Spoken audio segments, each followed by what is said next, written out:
Digital survey കഴിയുമ്പോൾ അതിരുകൾക്കുള്ളിലുള്ള ഭൂമിയുടെ രേഖ ഉള്ള വിസ്തീർണം കൂടുതലായി വിസ്തീർണം കാണുകയാണെങ്കിൽ അത് ക്രമവൽക്കരിക്കാനൊരു നടപടി നിയമനിർമ്മാണം കൊണ്ടുവരുമെന്ന് പറയുന്നുണ്ട്.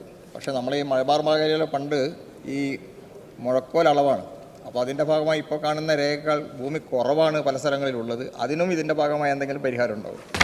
നേരത്തെ പറഞ്ഞതുപോലെ കോലളവ് ചെയ്യും, അതിനുശേഷം നമ്മൾ ETS കിടന്നു, ഇപ്പോൾ ആർട്ടിക്കർ ഓവറിലേക്ക് കിടക്കുകയാണ്. ഏറ്റവും സൂക്ഷ്മതലത്തിലാണ് ഇത് പരിശോധിക്കുന്നത്.